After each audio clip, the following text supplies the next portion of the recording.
Hello, everybody. Let's get started with part 3 of Unit 1 of Paper 1 Teaching Aptitude.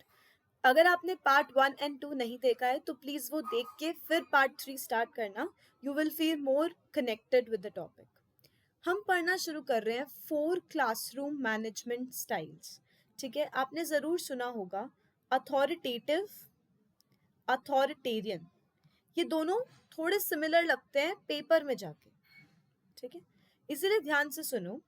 Authoritative से एक वो teacher याद करो. आपके स्कूल लाइफ में, आपकी कॉलेज लाइफ में एक टीचर ऐसा जरूर होगा जो बहुत स्ट्रिक्ट था, लेकिन आपको जब वो पढ़ाता था तो कॉन्सेप्ट समझ आते थे, और अगर आपको कोई डाउट था ना तो आप उनसे पूछ सकते थे, वो आंसर कर देते थे.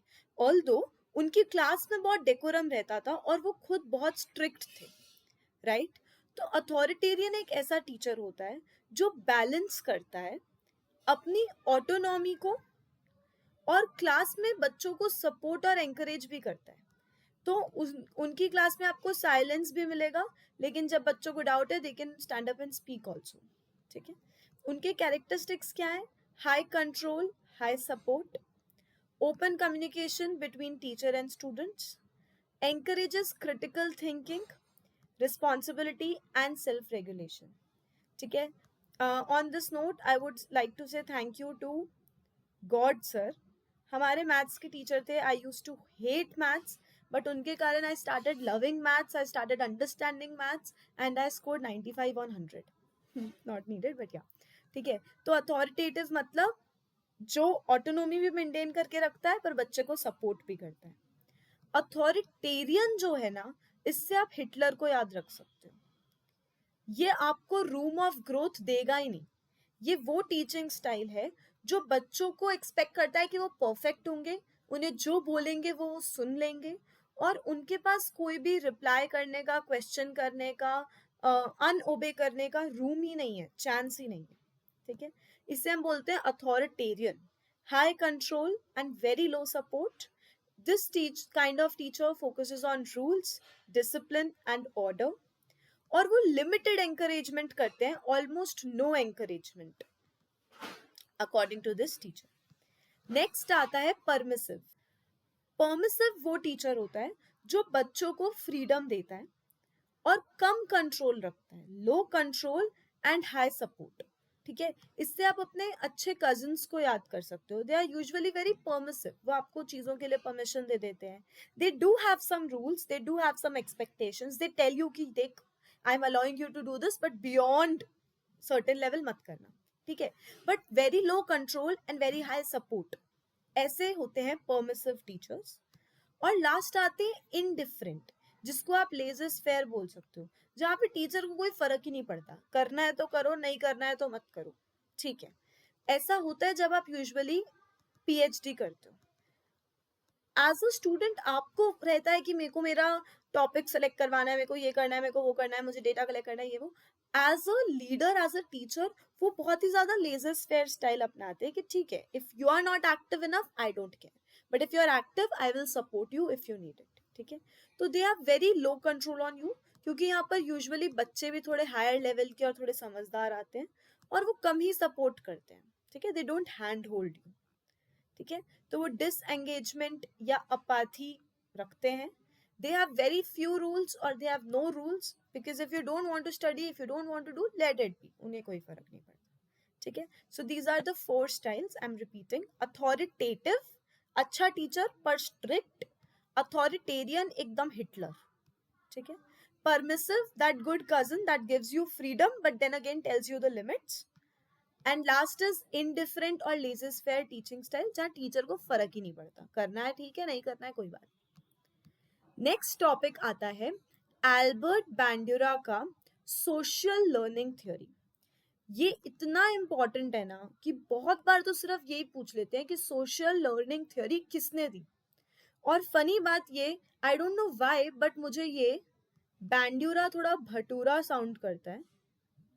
ठीक है, सो when you have such oily food, आप अपनी सारी लर्निंग्स भूल जाते हो. ठीक है, तो ये बैंड्यूरा जो है वो लर्निंग्स की ही बात कर रहा है. सोशल लर्निंग थ्योरी इन्होंने दी है. Albert Bandura Canadian American psychologist हैं जिन्होंने 1960 में ये थ्योरी दी थी। ईयर इंपॉर्टेंट है।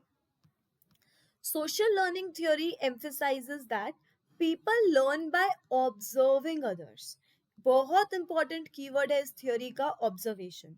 आपको ऑब्जर्वेशन कभी इमिटेशन जैसा मिलेगा, कभी आपको ऑब्जर्वेशन के नाम पे नोटिस वर्ड दिखेगा, कभी आपको ऑब्जर्वेशन के लिए कुछ और दिखेगा, बहुत सारी चीजें दिख सकती है, बट ऑब्जर्वेशन इस मॉडल का बहुत इंपॉर्टेंट वर्ड है।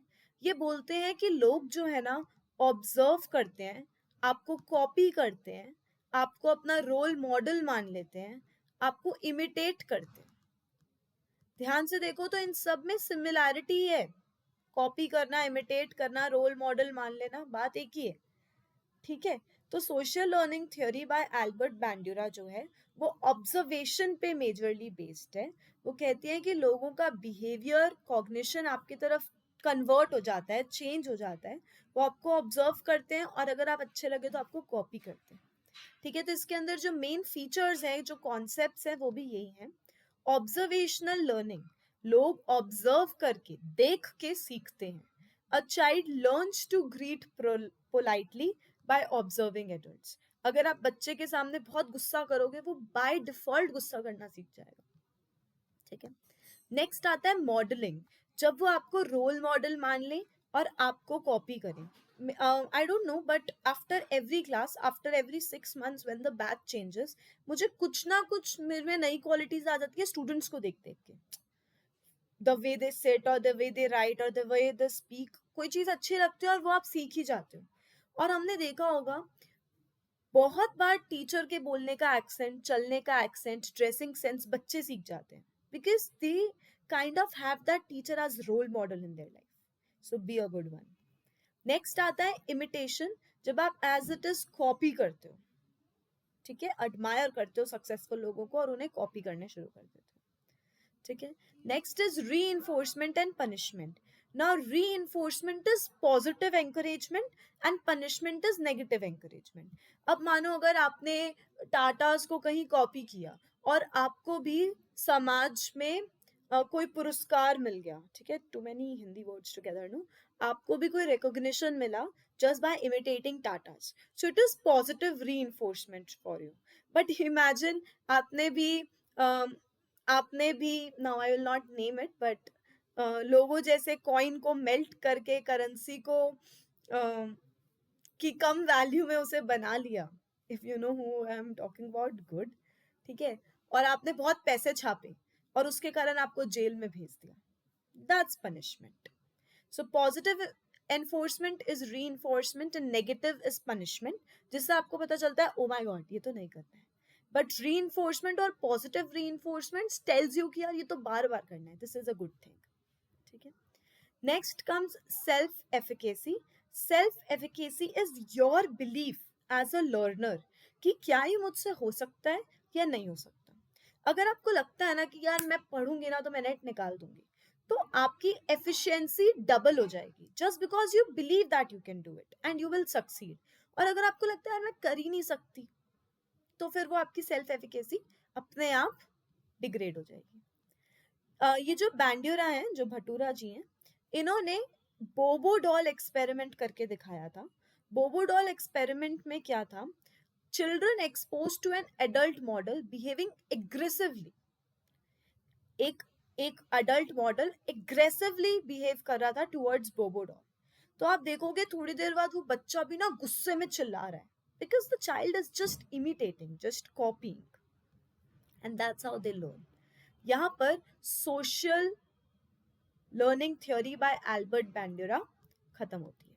ये 1960 में दी थी। Albert Bandura Canadian American psychologist हैं।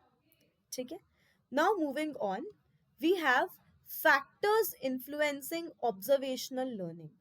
अब देखो, मैं भी एक चीज को ऑब्जर्व कर रही हूँ, आप भी एक चीज को ऑब्जर्व कर रहे हो, बट हम दोनों की ऑब्जर्वेशन डिफरेंट हो सकती है। हम दोनों की ऑब्जर्वेशन में से किसी की ऑब्जर्वेशन स्ट्रॉन्ग, किसी की वीक हो सकती है। तो कुछ फैक्टर्स हैं जो इस ऑब्जर्वेशन पे बहुत ज्यादा फर्क डाल रहे हैं। वो फैक्टर्स क्या हैं? सबसे पहले अटेंशन। हमारे आसपास क्या हो रहा है, हमें उस पर अटेंशन पे करनी पड़ेगी। ठीक है, अब आपने अटेंशन पे किया, आपने देखा बहुत बहुत ज्यादा बच्चे पढ़ रहे हैं मेरे आसपास एनवायरमेंट। फिर रिटेंशन, फिर आपको ये बात याद भी रखनी पड़ेगी। कहीं जब आप फ्री होते हो तो भूल जाते हो कि मेरे कॉम्पिटिटर्स पढ़ रहे हैं और आपने पढ़ाई बंद कर दी, फिर क्या फायदा। सो अटेंशन सबसे पहला स्टेप है। एक बार अटेंशन दिया, फिर रिटेंशन, उसको याद रखना पड़ेगा। फिर रिप्रोडक्शन, अब याद रख के भी कोई फायदा नहीं अगर आप फिर भी पढ़ाई करना शुरू ना करो तो, ठीक है। तो वो जो चीज आपने रिटेन की है, याद रखी है, उसे जब आप रेप्लिकेट करते हो, ठीक है, अपनी लाइफ में यूज करते हो, तो उसको बोलते हैं रिप्रोडक्शन। और रिप्रोडक्शन के बाद आता है मोटिवेशन। एक लर्नर को टाइम टू टाइम मोटिवेशन तो मिलते ही रहना चाहिए, ताकि वो अटेंशन पे करे, रिटेंशन करे, रिप्रोडक्शन करे और अपने गोल की तरफ आगे बढ़ता जाए, ठीक है। So if you want me to be motivated and give you more good videos like this, and if you like it, please don't forget to like, share, comment. It will really help me to stay motivated and shoot more such videos for you. And if you will not show love, it's okay guys, नहीं हो पाएगा फिर ज्यादा आगे, but ठीक है। तो यहाँ पर फैक्टर्स आ गए, attention, retention, reproduction and motivation, ठीक है। नेक्स्ट आता है टाइलर मॉडल। अब देखो, टाइलर मॉडल है, टाइबा मॉडल है, बहुत सारे मॉडल्स हैं जो करिकुलम डेवलपमेंट पे आए हैं।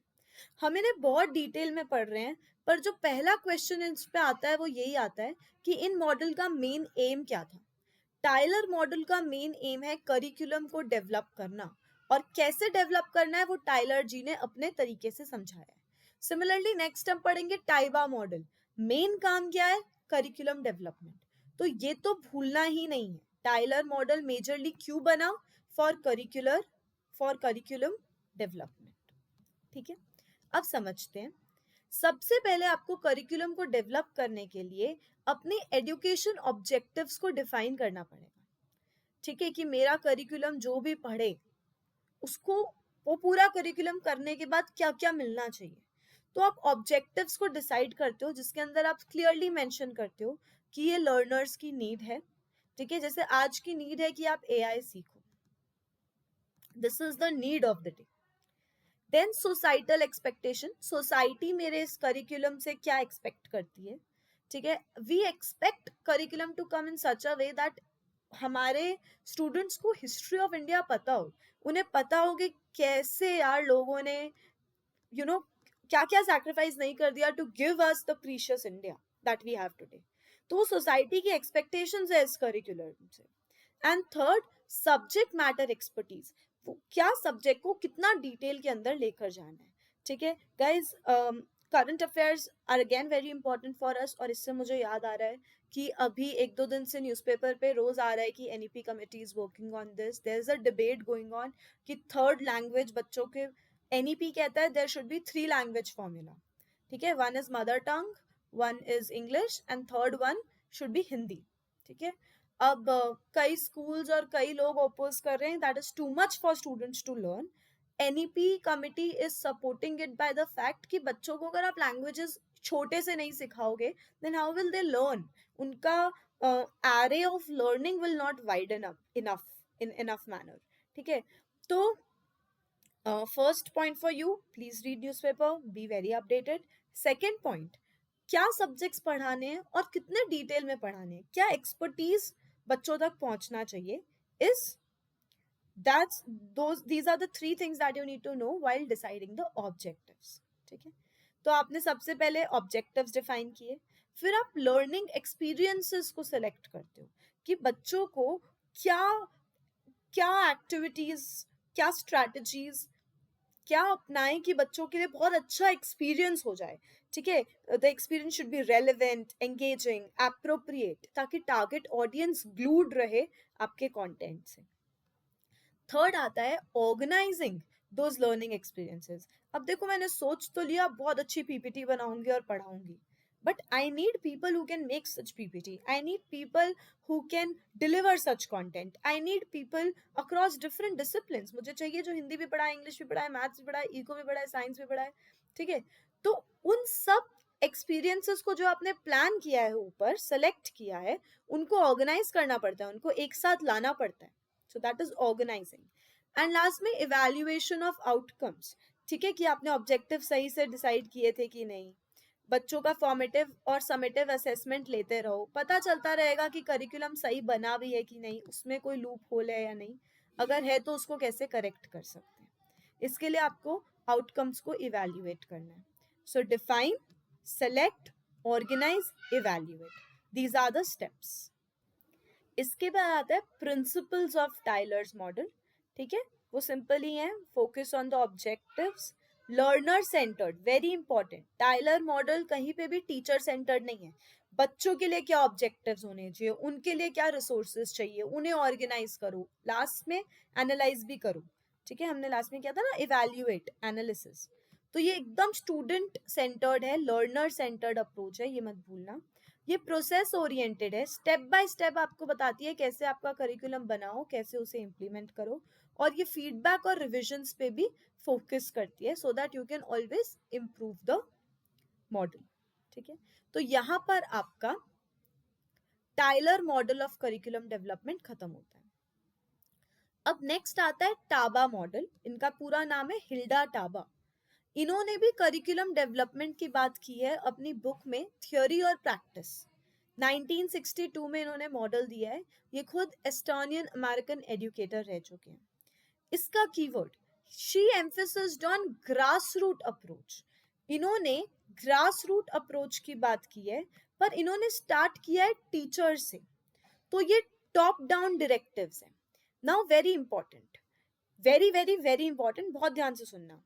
हिल्डा टाबा का जो मॉडल है वो टॉप डाउन मॉडल है। वो टीचर से शुरू करते हैं और बच्चों तक पहुंच जाते हैं, टीचर टू स्टूडेंट जाता है ये मॉडल। इसके एकदम ऑपोजिट है ऊपर जो अभी हमने मॉडल पढ़ा था टाइलर का। टाइलर का मॉडल जो है वो बॉटम अप मॉडल है। वो बच्चों से शुरू हुआ, स्टूडेंट सेंट्रिक है, और फिर टीचर्स तक गए। देखो यहाँ पर हमने टाइलर में पढ़ा भी था learner centred. Learner centred is bottom up approach. Taba का टॉप डाउन अप्रोच है, टीचर टू स्टूडेंट जाता है। सिंस लास्ट में स्टूडेंट जाता है, इसको हम ग्रास रूट अप्रोच भी बोलते हैं। बहुत इंपॉर्टेंट, ठीक है, बहुत इंपॉर्टेंट है जेन्युइनली। उसके बाद हम टाबा के बारे में थोड़ा और पढ़ते हैं। Taba's model focuses on inductive reasoning. ये भी एक प्रीवियस ईयर क्वेश्चन है, कौन सा डिडक्टिव रीजनिंग रखता है, कौन सा इंडक्टिव रीजनिंग रखता है। ये इंडक्टिव रीजनिंग यूज हुआ है for curriculum development. Inductive reasoning क्या होता है, हमने रिसर्च में पढ़ा है, जब आप स्पेसिफिक टू जनरल जाते हो। ठीक है, आपने एक एप्पल गिरते हुए देखा, आपने दूसरा बनाना गिरते हुए देखा, आपने लोगों को गिरते हुए देखा, अब आपने बोला कि अगर मैं इस बच्चे को भी ऊपर से नीचे फेंकूंगी तो क्या ये नीचे ही जाएगा, और अगर ये गया तो आप लॉ ऑफ ग्रेविटेशन को ले आते हो। सो बेसिकली एक स्पेसिफिक एग्जाम्पल, फिर आपने और एग्जाम्पल देखा, फिर आपने और एग्जाम्पल देखा, तब तक जब तक आप उसको जनरलाइज ना कर दो सबके लिए। तो specific to general inductive approach होती है, और टाबा का मॉडल जो है वो इंडक्टिव रीजनिंग को अपनाता है। अगर आप में से किसी को भी इंडक्टिव रीजनिंग पे डाउट है तो प्लीज आप कमेंट में लिख देना, मैं आपको जेन्युइनली चाहती हूँ एक्सप्लेन करना। द रीजन इज, अगर आपको इंडक्टिव रीजनिंग नहीं पता होगा, ऑल्दो ये रिसर्च का पार्ट है, बट अगर आपको नहीं पता होगा तो आपको ये मॉडल ही समझ नहीं आएगा। ठीक है, so it talks about inductive reasoning, जहाँ पे आप करिकुलम डेवलपमेंट को बनाते हो फ्रॉम टीचर टू स्टूडेंट। आप इसमें चाहते हो, आप पहले टीचर का पार्टिसिपेशन देखते हो, फिर आप देखते हो कि लर्नर्स की नीड केटर हो रही है या नहीं हो रही है। इसको ग्रास रूट अप्रोच बोला जाता है। ठीक है, करिकुलम जो है ये मानता है कि अल्टीमेटली डेवलप करने वाला तो टीचर है ना, तो वो ऑल्दो बच्चों के नीड्स के अकॉर्डिंग करेगा, बट कर कौन रहा है, टीचर। तो ये मॉडल टीचर टू स्टूडेंट है। ठीक है, ये इंडक्टिव प्रोसेस की बात करता है, और डायनेमिक और फ्लेक्सिबिलिटी की बात करता है कि ठीक है यार, हमने एक मॉडल बना दिया, हमने एक करिकुलम बना दिया, ओके गॉट इट, बट आपके क्लासरूम में क्या सिचुएशन है वो तो आपको ही पता है ना। And if I am teaching to teachers right now, अगर मेरे सामने आप बैठे हो और आप एक टीचर हो, तो आपको पता है कि you can not behave in the same manner in different classes.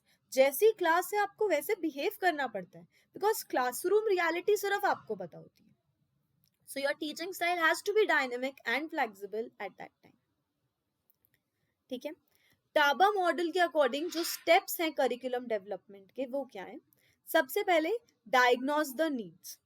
As a teacher आप अपने क्लासरूम की, बच्चों की, कम्युनिटी की, सोसाइटी की अंडरस्टैंड करो नीड्स क्या है, ठीक है। फिर आप ऑब्जेक्टिव्स को डेवलप करो। ऑब्जेक्टिव्स हमेशा स्मार्ट होने चाहिए। पता है ना स्मार्ट की full form? Specific, measurable, attainable, ठीक है। आर और टी आपका होमवर्क है। नेक्स्ट, सिलेक्ट करो कंटेंट को। आपने डायग्नोस किया नीड, फॉर्मुलेट किया ऑब्जेक्टिव्स, कंटेंट को सिलेक्ट करो। कैसे बच्चों को पढ़ाओगे, कैसे उनकी नीड्स इंटरेस्ट को केटर करोगे, उस कंटेंट को ऑर्गेनाइज करो, स्ट्रक्चराइज करो, अपने पास अवेलेबल रखो। और फिर बच्चों को चूज करो कि उनको कैसे एक्सपीरियंसेस मिलने चाहिए क्लास में। Engaging, practical, aligned with your objectives, simple, honest, sometime funny, ठीक है। फिर आप उन ऑर्गेनाइज करो उन एक्सपीरियंसेस को। अब सिर्फ सोचने से थोड़ी बच्चे एक्सपीरियंस कर लेंगे। उन्हें वैसी अपॉर्चुनिटीज दो, वैसा क्लासरूम एनवायरनमेंट रखो, कॉन्सेप्ट्स को उस तरीके से पढ़ाओ, ठीक है।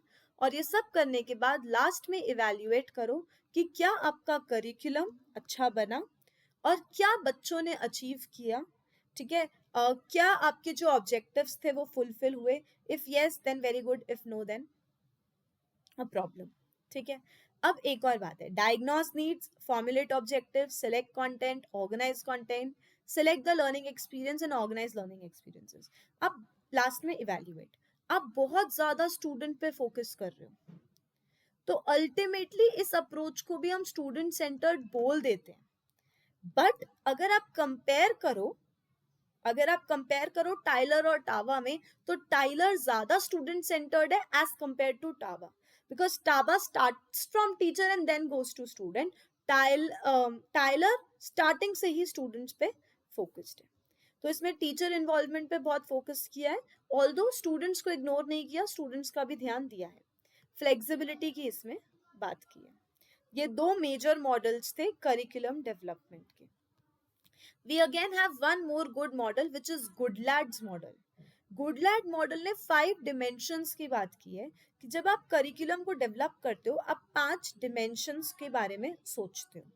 पहला है आइडियोलॉजिकल करिकुलम, जो आपको एकदम आइडियल विजन गोल्स बताता है, ठीक है। जो majorly policy maker, philosophers, theorist जो है बस अपने भाषणों में बताते हैं आपको एकदम आइडियल करिकुलम कैसा होना चाहिए।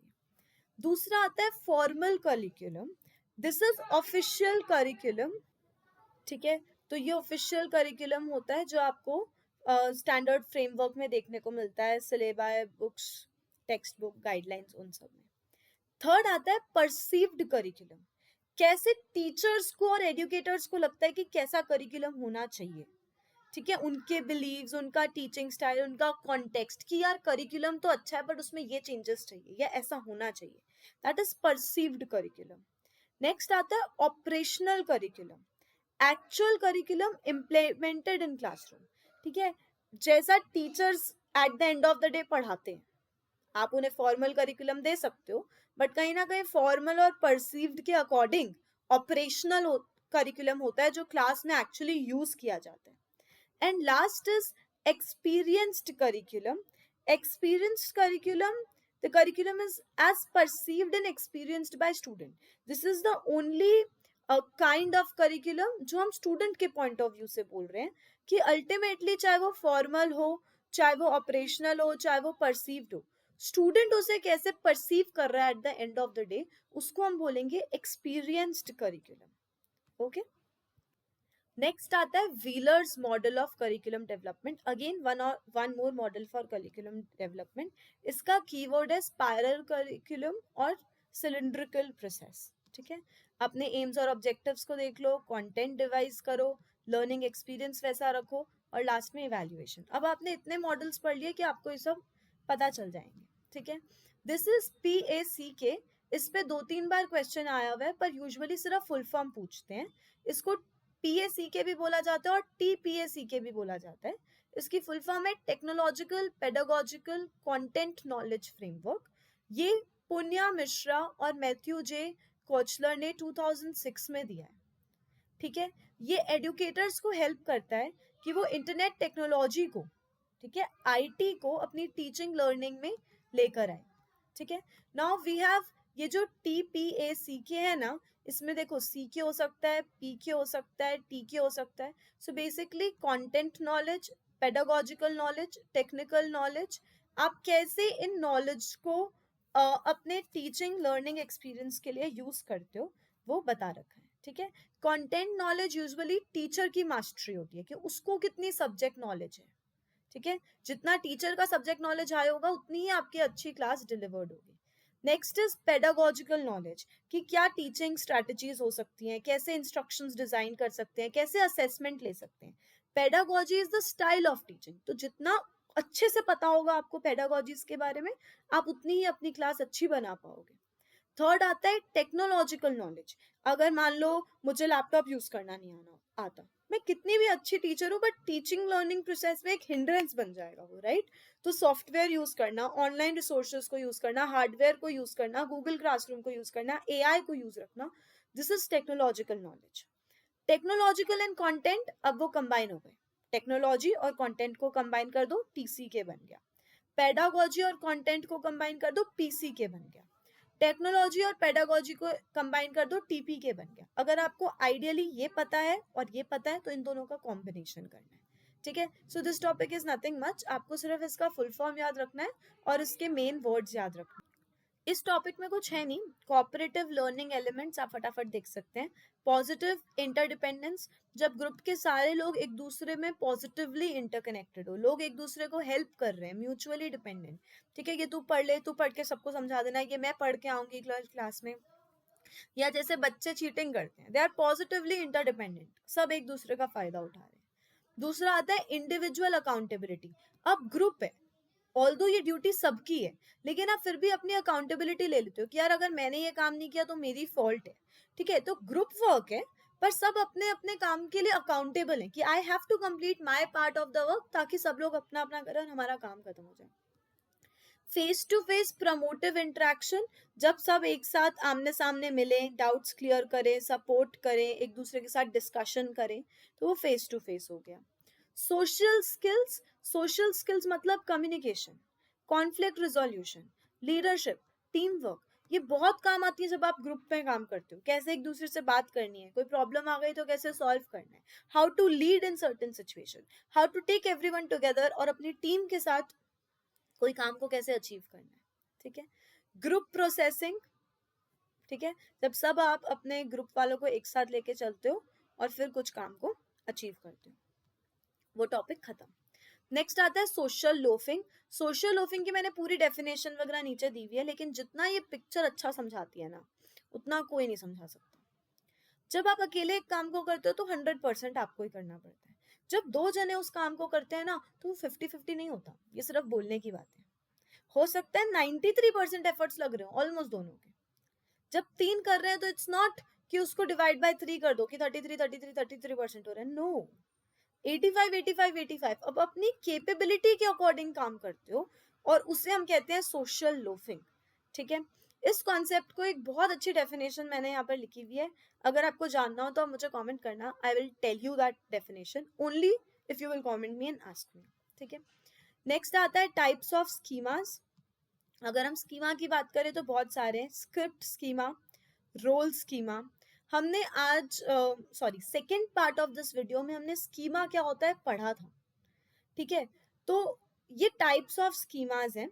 फॉर एग्जाम्पल, अगर एक रेस्टोरेंट में एक स्क्रिप्ट लिखी हुई है कि आप सबसे पहले, जैसे मैं एक रेस्टोरेंट में गई थी, आई थिंक वो बैंड्रा में था, अगर आप डोर के पास एक कैमरा है उस पर जाके स्माइल करते हो तभी वो डोर ओपन होगा, you can not push it and open that door. तो स्क्रिप्ट स्कीमा उन्होंने यूज किया था, उन्होंने वहां क्लियरली लिखा था कि stand your smile in front of the camera. ठीक है।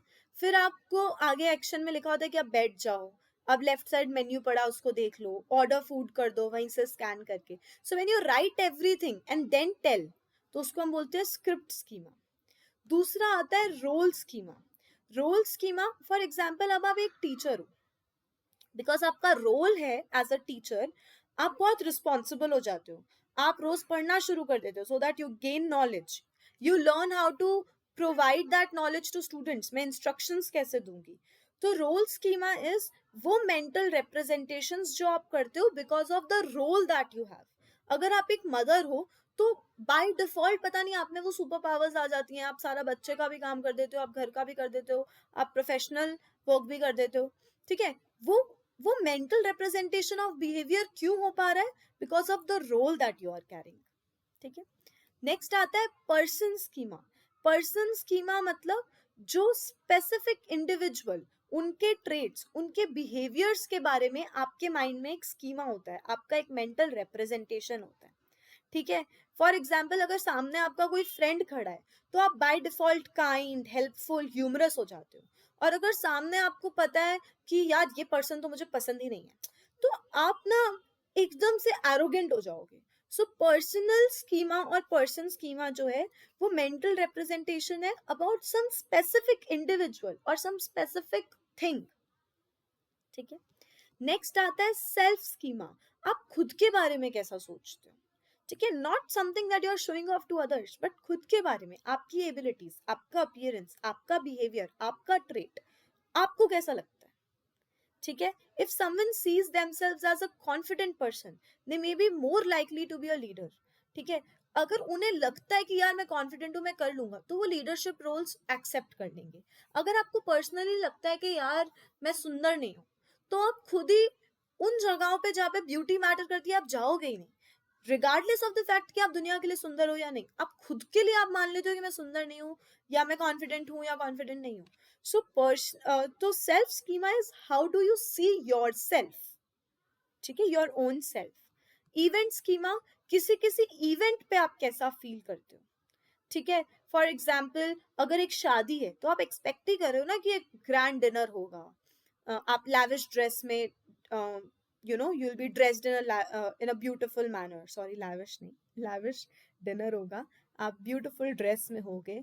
एंड देन अगर आपकी शादी है तो आप 7 फेरे वगैरह ले रहे होगे. तो वो थोड़ी, अब ऐसे थोड़ी आप फेरों की प्रैक्टिस करके आए हो, नहीं.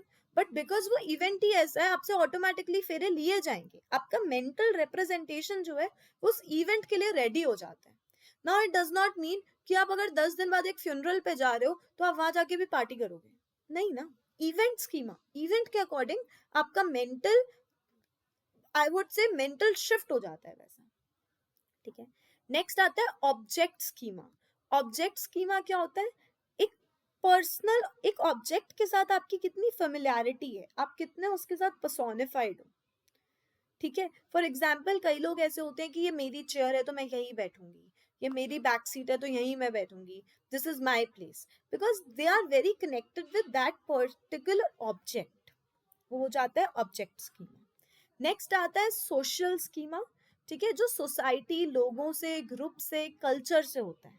ठीक है, for example in certain profession, जैसे कि अमेरिका में पंक्चुअल होना बहुत ही नॉर्मल बात है, it is the bare minimum that you can do.